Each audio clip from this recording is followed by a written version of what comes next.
No, நீ பண்ணது ரொம்ப ரொம்ப தப்புனா.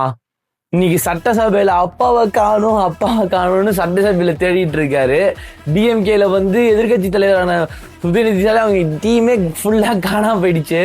ஃபார் த ஃபர்ஸ்ட் டைம் வந்து நம்ம குட்டி ஸ்டோரி வந்து நம்ம சினிமா ஆடியோ லான்ச் சொல்லி கேள்விப்பட்டிருப்போம். ஆனா நம்ம முதல்வர் என்ன பண்ணியிருக்காருன்னா சட்டசபைக்குள்ளே உட்காந்து லைவா குட்டி கதை சொல்லிட்டு இருக்காருங்க. ஒரே ஒரு ரெக்வஸ்ட் வந்து நான் உதயநிதிட்ட அவர்கிட்ட மட்டும் வைக்கிறேன். நீங்க என்ன கோரிக்கையோ அரசுகிட்ட முதல்வர்கிட்ட நீங்க போய் வைங்க.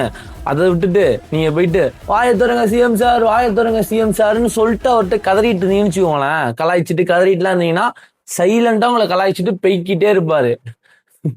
எனக்கு இதெல்லாம் பார்க்கும்போது இந்த டிஎம்கே சட்டசபை விட்டு போனாங்கன்னு எனக்கு ஒரே ஒரு டயலாக் மட்டும் தான் ஞாபகம் வந்துச்சு. நம்ம ஜில்லா படத்தை சொல்லுவோம், என்கிட்ட ஒரு வாட்டி அடி வாங்கிட்டானா இங்க இல்ல இந்த ஜில்லாலே இருக்க மாட்டான்னு சொல்லுவார்ல. ஒரு வாட்டி என்னை எதிர்த்து ஆட்சியில மட்டும் இல்ல சட்டசபையில கூட உட்கார மாட்டாருன்னு நம்ம இன்டைரக்டா ஃபியூச்சர் ப்ரெடிக்ட் பண்ணியிருக்காரு. அன்னைக்கே நம்ம ஆளு முதல்வர் வந்து இன்னைக்கு எக்ஸ் முதல்வர் நம்ம மு.க. ஸ்டாலின் வந்து சட்டசபையில இல்லல.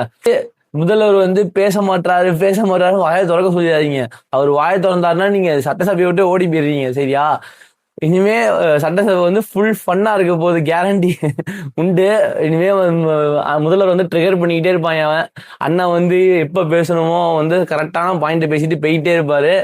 இனி அடுத்த சட்டசபை எப்பயோ அப்ப பார்ப்போம்.